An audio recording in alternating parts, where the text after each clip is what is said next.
Hari Om, Namaste.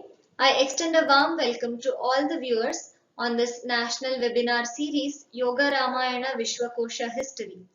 For the next 2 days, we have speaker Professor M.K. Sridhar Sir, currently serving as Registrar at S. Vyasa University, for briefing us about navigation and engineering techniques in Ramayana. Ramayana, the primordial epic, authored by Maharshi Valmiki, primarily deals with the origin evolution of the solar race or Ikshvaku race. It elaborates upon the saga and the great achievement of Sri Rama. Although it deals with the birth, evolution, heroism of Rama, in its undercurrent, it also brings in the then historical, the scientific and other dimension existing in those days. Among them, navigation, boat building technology, architecture, ocean bridge building, etc. are mentioned by sage Valmiki in this entire Ramayana consisting of 24,000 verses. This presupposes that there should be a strong navigational tradition in India. As we see from the Rig Veda, there are several references, umpteen references to the navigation, navigational routes, sailors, sea voyages and so on. In fact, there is enough information in these traditional Sanskrit texts with respect to boats, ships, shipbuilding, shipwreck and so on. Generally, ships and boats of India were built of wooden planks in those days called Daru Phalakam. They were bound together by ropes called Rajju and managed with oars called Bhujya and rudders. Wood used for the boat building was classified into several kinds or categories. Yuktikalpataru, one of the work written by King Bhoja of Dharanagara belonging to the 11th century CE, mentions that there are several kinds of woods used for shipbuilding. Among them, he classifies the Kshatriya class of wood is very important and the best for shipbuilding technology.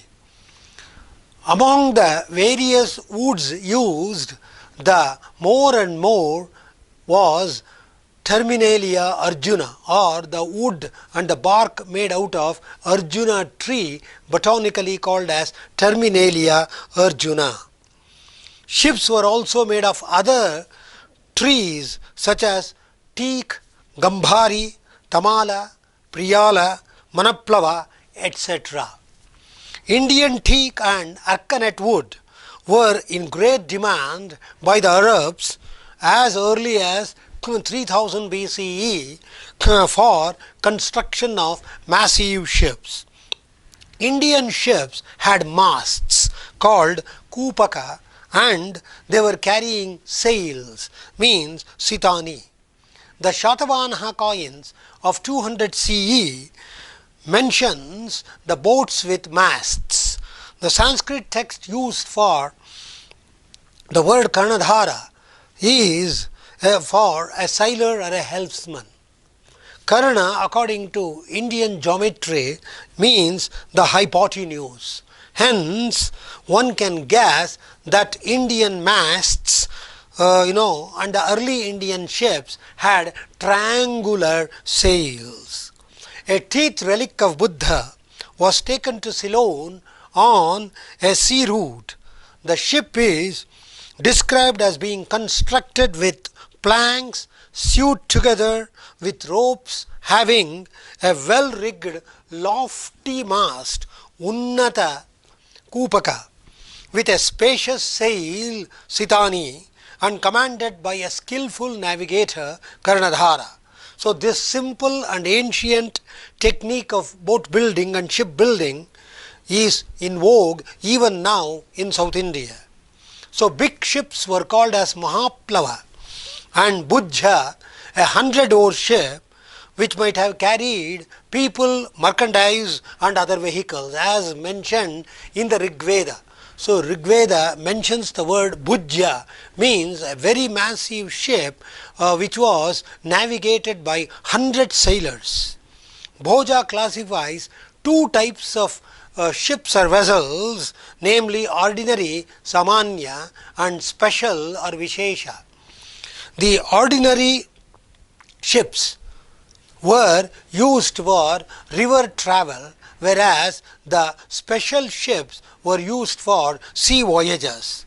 They were classified depending upon the length, breadth and the height of those vessels or ships. In fact, Marco Polo, a world traveller, seeing on the harbour of Aden in South Africa, saw the arrival of the Indian ship, which was so big that it consisted of 300 sailors, lot of merchandise, and which included 3,000 people and 6,000 baskets of pepper, which he mentions because in those days the pepper and other sambar padarthas were going from southern peninsula of India to various places in South Africa, and it reached as far as Rome. So what about this?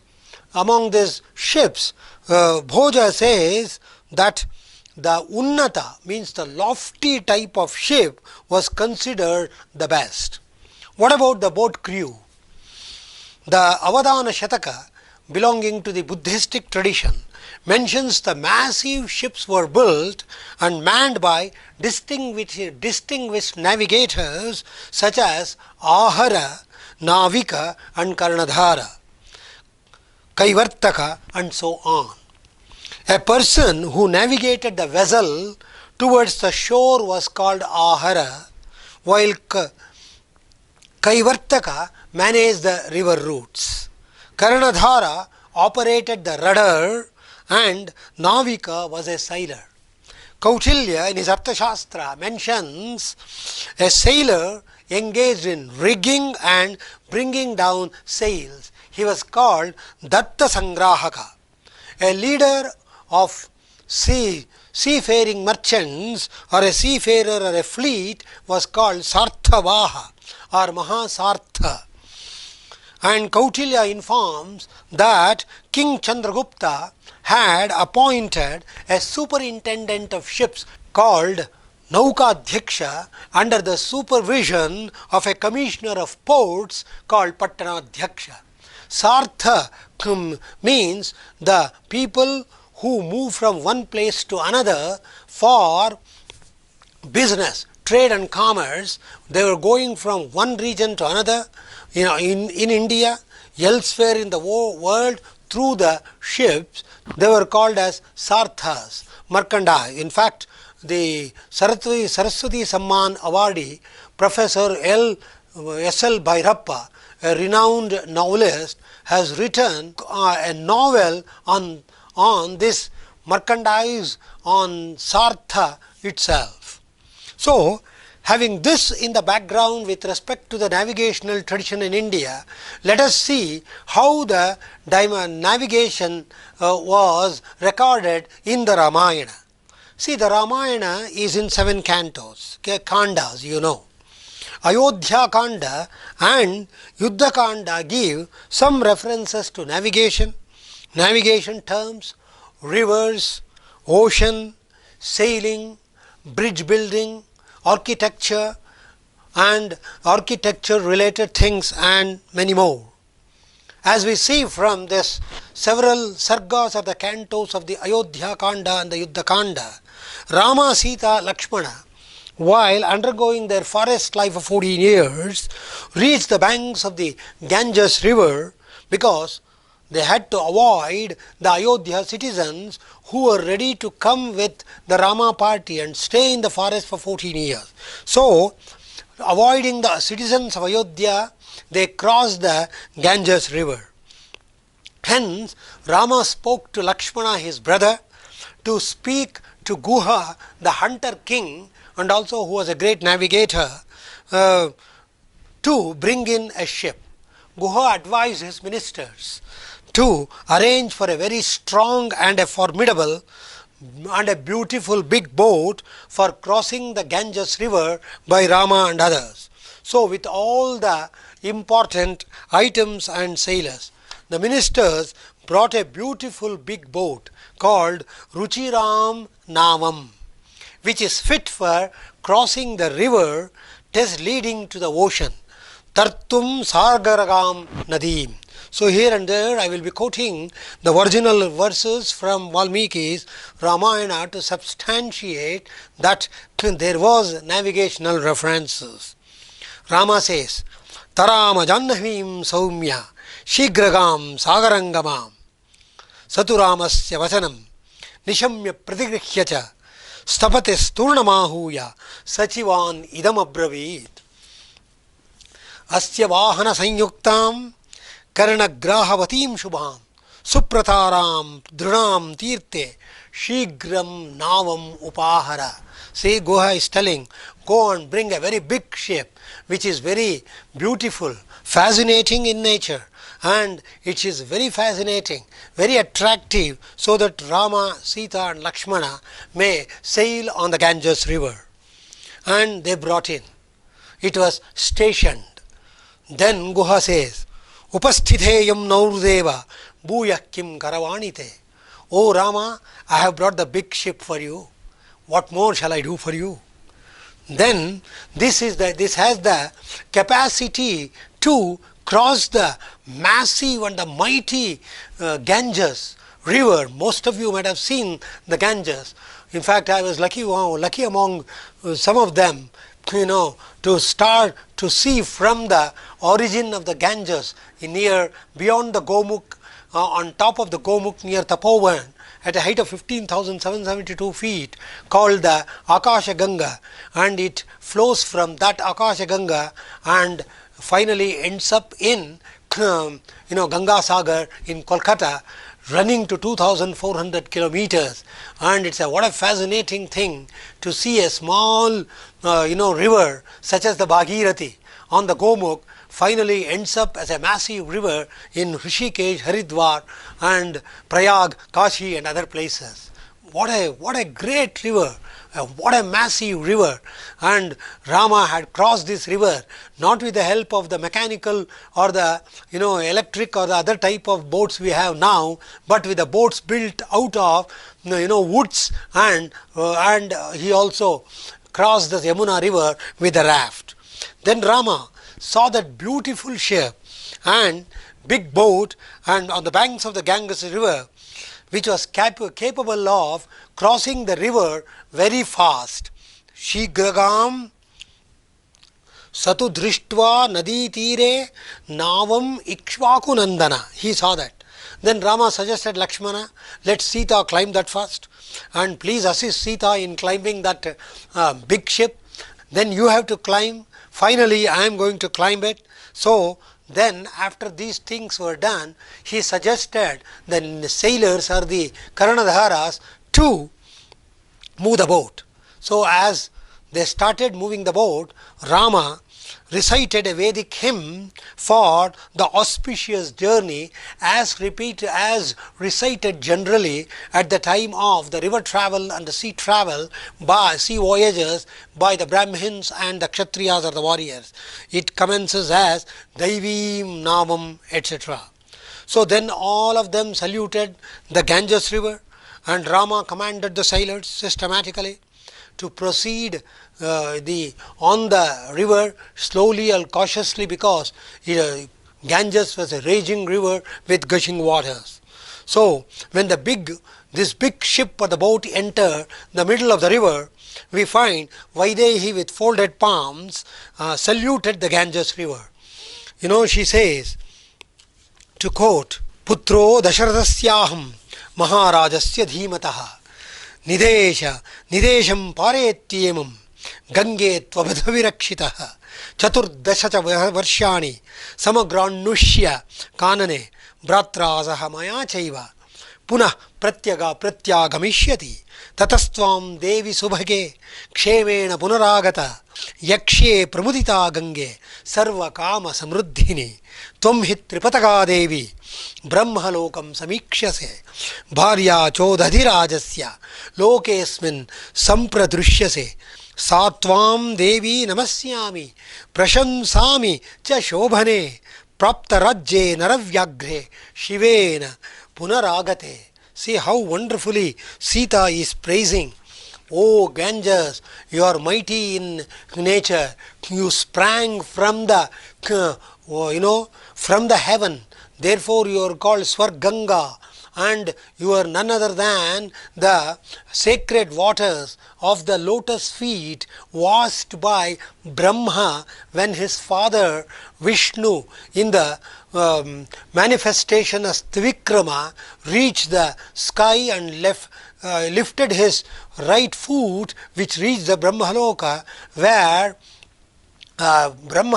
Brahmadeva along with his wife goddess Saraswati washed the foot of Sri Vishnu, Lord Mahavishnu, which in turn became the Ganges river. And that Ganges river, which came from the Brahmaloka, fell upon the tops of the Himalaya. From there it came down. So that because you had the capacity to move in all directions, in the heaven, in the earth, and finally to resuscitate the sons of Sagara, you enter the Pathala. Therefore you are called Tripathaga, one who has three paths, the heaven, the earth, and the nether region. So you please help us, make us safe to travel on your river. We reach the other place, complete our 14 years, and we come back. So when we come back also, please be pleasant and see that we reach the Ayodhya and we successfully complete our forest life. This is how Sita praised the Ganges river. Then after that, once they reached the southern part of the Ganges, they went to the Bharadwaja Ashrama, which was in the southern bank of the Ganges river near the Chitrakuta. Dakshinam Tirtham. Then Sri Rama, as per the advice of sage Bharadwaja, had to reach the Chitrakuta for their forest life. They walked and came near the Ghat section of the Yamuna river, worshipped the Yamuna river, which was flowing with very high speed in those days. Imagine 6,500 years ago, and gushing waters. Rama prepared a big raft with Lakshmana. Big raft in Sanskrit is called plava. A big raft is Mahaplava. So Rama and Lakshmana prepared a very big raft called Mahaplava, made out of dried woods and bark. The seat was later decorated with dried bamboos. Then above the seat, Lakshmana arranged a very soft and a cozy seat for Sita, with some shrubs, and also with the branches of the Ushira grass, are called now Kaskas grass, and Lavancha, and some shrubs, and also branches of the Jambu tree, Jambu Vriksha. So Rama Lakshmana drove the raft systematically across the raging waters of the Yamuna river.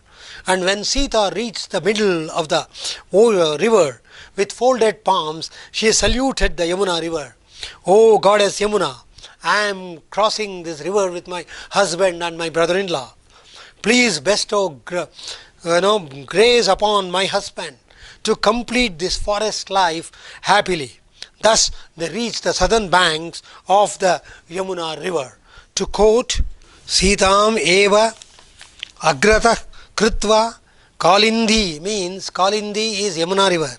"Kalindim jagmatur nadim atha asadya tu Kalindim shigrastroto vaham nadim chintam apedire sadyo nadi jalatitirshavaha tau kapya sanghatamato chakratastu mahaplavam." See the word used, Mahaplava. "Shushkair vamshaihi," bamboo. "Samastirnam उशीरैश्च samavrutam kaskas grass, tato vetasa shakascha, bamboos and other types of trees, jambu shakascha viryaman, chakara lakshmanaschitva sithaya sukamasanam, tatashtriyam mivachintyam ramo dasharatih priyam, ईशत् संलज्जमानां तामध्यारोपयत प्लवं पार्श्वे तत्र च वैदेह्या वसने भूषणानि च कालिंदी मध्यमा यात्रा सीतात्वेनाम अवंदत. So they saluted. Then they trekked and reached the Chitrakuta mountain, a dense forest and the foothills of the mountain, full of flora and fauna. So here we find the various description with respect to the navigation. Actually, the words used here, as we see, are Nauka, means a big ship, Mahaplava, great raft, Plava, small raft, Samudra Setu, Navika, sailor, Karnadhara, sailor, Dasha, fisherman, people holding these things. So by culling out this information, we can definitely believe that the Ramayana mentioned about the navigation, and there was a strong navigational tradition in the times of the Ramayana, and the archaeologists and the scientists and the researchers all over the world are trying to give the date of the Ramayana as 4400 BCE. That means around 6500 years ago we could see all these things, and it's fascinating that although sage Valmiki was a Maharshi, still he could incorporate these things, document with respect to navigational science in those days. Namaskar, Dhanyavad.